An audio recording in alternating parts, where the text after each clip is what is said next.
પરિચય આપો તો આપણે બધાએ ગલબાબાનું નામ સાંભળ્યું છે.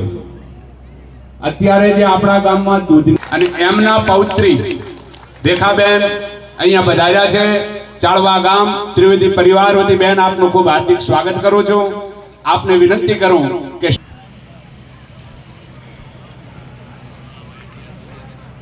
બોલીએ ભાગવત ભગવાન કી જય. कृष्णाय वासुदेवाय हरे परमात्मने विनाशाय श्री कृष्णाय वयं नमः. कृष्ण कन्हैया लाल की जय. आपने बधाने नरेंद्रभाई मोदीનો સંદેશો લઈને આવ્યા છે અને કયો સંદેશો આપણે યાદ રાખવાનો છે? રામ મંદિર 450 વર્ષથી જે પડેલી વસ્તુને ઉજાગર કરનાર નરેન્દ્રભાઈ મોદીને એક વખત તાળીઓના મોદી સાહેબને વરસાવો. આપણે ભૂલવાનું નથી. 370 કલમ યાદ રાખવાની છે. આપણા ખાતામાં 6000 રૂપિયા આવે છે એ યાદ રાખવાના છે. રામ મંદિર યાદ રાખવાનું છે. એર સ્ટ્રાઇક યાદ રાખવાની છે. જે મોદી સાહેબે કાર્ય કર્યું છે એને મારા ભાઈઓ બહેનો માતાઓ પણ ભૂલવાનું નથી. મારી તાળી પડશે, બેનનું હૃદય છલકાશે, એમને એમ થઈ જશે કે ચાળવા ગામમાં મારી ભારી લીડ છે. બેન રેખાબેન, આ તાળીઓ પડે છે એ અંતરની પડે છે, ભાગવતની સામે પડી રહી છે.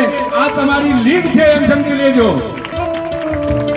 ચાળવા ગામ વતી બધાનું હું હાર્દિક સ્વાગત કરું છું.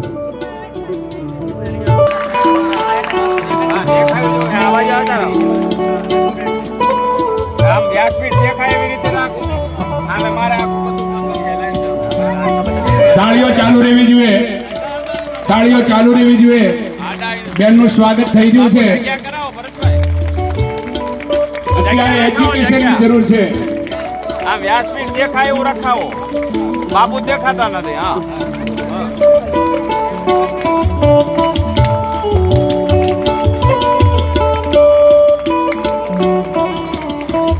અમારા નગરપાલિકાના પ્રમુખ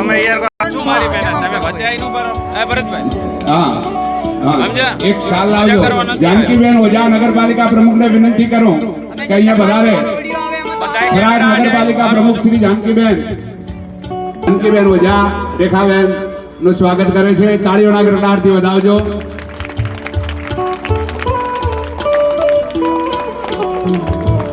બાજુ બેન